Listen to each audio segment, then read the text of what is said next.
We're going to pull up the data from week 4 and look at 10 trendy wide receivers and look at what we need to do with them in trades, the waiver wire, and setting our lineups going forward. But what you really need to do is hit that subscribe button right now. Stop missing these deep dives on these players. We're covering the waiver wire really heavy over the first part of the week. Then we help you set your lineups. We help you win trades and everything else. Of course, it's going to help you win your league. Hit that button. Stop missing out.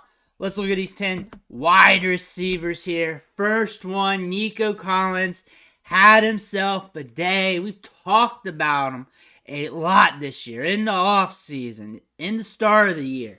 We got to talk about the Texans' offense, and we're going to talk about Nico Collins because they're spreading the ball all over the yard. We said it last week that some of these wide receivers, it's going to be a Nico Collins game. It's going to be a Tank Dell game. It's going to be a Robert Woods game. And they're going to split it off and on. Last week was Tank Dell. Now it's Nico Collins. Tip your hat to CJ Stroud. He is slinging it. He is dealing. He is doing some good things as a rookie. He's developing fast. He's accurate downfield. The offense is letting him play. And these wide receivers are benefiting.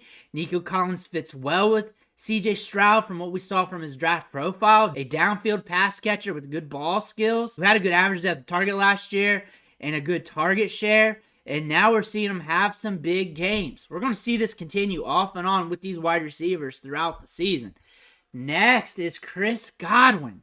Getting some opportunity here. 8 catches, 114 yards. Mike Evans had a hamstring injury. That might limit him going forward. We know we got a bye week coming up. Trey Palmer is the guy to watch here. Trey Palmer was doing some things in training camp and in preseason and has a good metric profile, a good market share of Nebraska's passing offense last year. 4.3 40, got speed, got ball skills, a guy to keep an eye on, a guy we're going to talk about a lot in the next coming days. Chris Godwin, though, getting volume, and we're seeing good volume in the passing offense as well as they're spreading it around and they're getting in these shootouts. And we said this game was going to be a shootout even though the over-under was very low for this.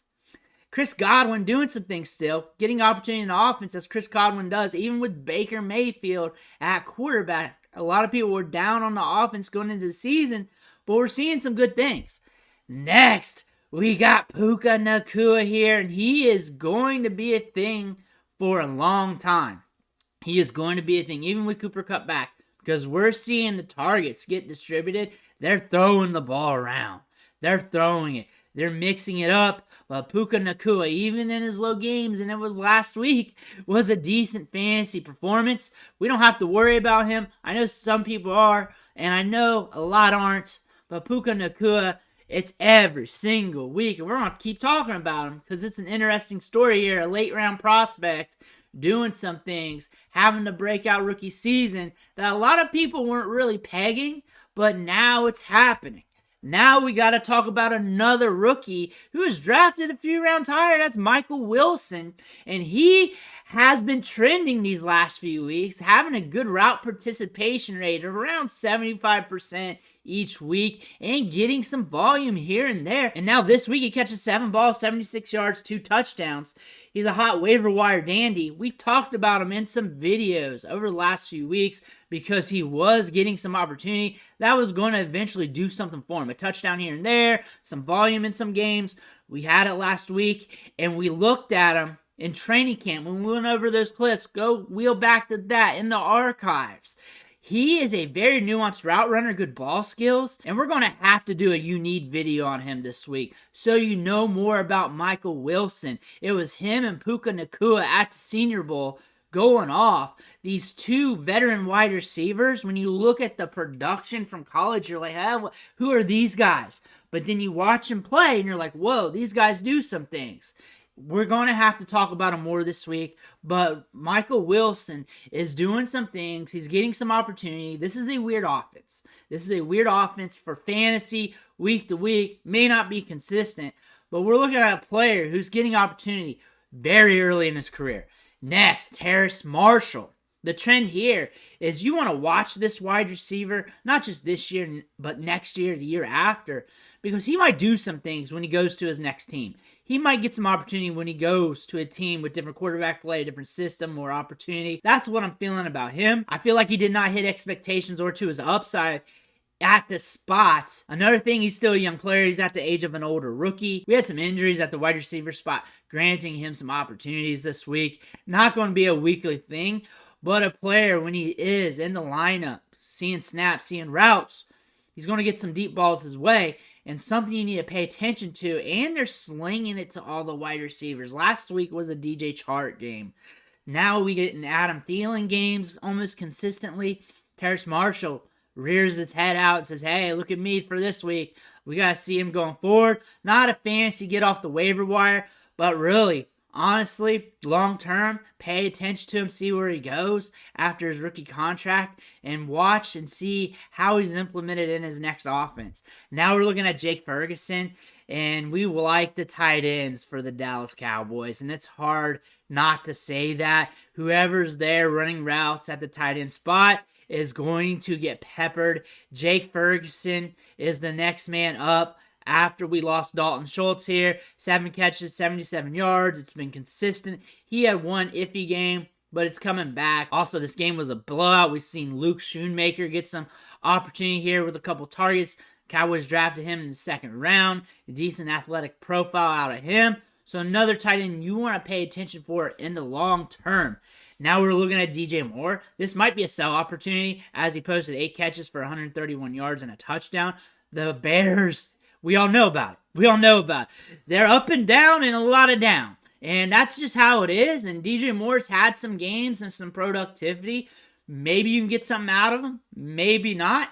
But you do have this performance to see if you can kick the tires and see if something comes back at you.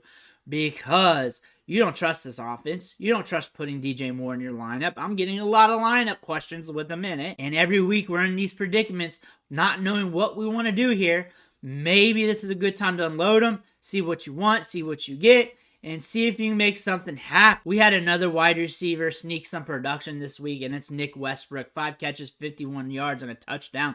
Treylon Burks was seen last week in practice with a heavy wrap on, which was an indicator that he wasn't going to play this week or last week in week 4, maybe even week 5 and 6 or whatever. That looks pretty serious. Nick Westbrook getting some targets, some opportunity, and he's been a feature or a focal point, a guy getting targets in his offense for quite a bit. He's got some size, he's a little rangy, getting an opportunity. You're not trusting the wide receiver 2 in this offense because this offense is up and down. The passing volume isn't really there. It's not consistent. But if you're in a pinch, if Treylon Burks is out for a bit, maybe you want to look at Nick Westbrook. Maybe you're in a deeper league. But again, it's a trend. It's happening. He's been productive before in years past. So maybe it's a player you want to look at. Looking at the Washington Commanders, Terry McLaurin had himself another day, 8 catches and 86 yards. But looking at the targets here with this team, you're seeing some things here. You're getting Curtis Samuel some love here. Jahan Dotson, 9 targets. They funneled the ball to the wide receivers in this matchup. They're starting to push it downfield a little bit. Again, it was a game script that wasn't beneficial for the team in NFL terms, but it was kind of beneficial a little bit in fantasy as it gave these wide receivers some opportunity.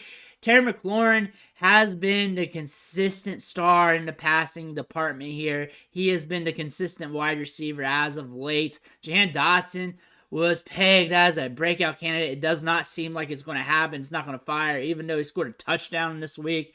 Terry McLaurin, though, has been steady Eddie, though, with the production. Now we're looking at Trey Palmer in the Chargers offense. Trey Palmer had 8 targets, caught 3 balls for 77 yards. Some people would like that production as it comes out with double-digit fantasy points. I don't hate it when a wide receiver or any player gets double-digit fantasy points. But then there's Quentin Johnson there. 3 targets, 1 catch, 18 yards. Not a great game, but a player you need to pay attention to still for the long term, for the long game, as a cheap lottery ticket, because we're shooting for more upside than 10, 11, 12 fantasy points per game. Hopefully, possibly get a league winner later on down the road. But again, Josh Palmer, though, was to get off the waiver wire because we knew the volume was going to be there. We knew the opportunities are going to be there. And there's going to be some matchups where he catches that touchdown, catches a few more balls, and still score more fantasy points. Again, with Mike Williams out of the lineup, he averages around 13 fantasy points per game. That's not the steady line for each game. Some games are going to be a little higher. Some games are going to be a little lower.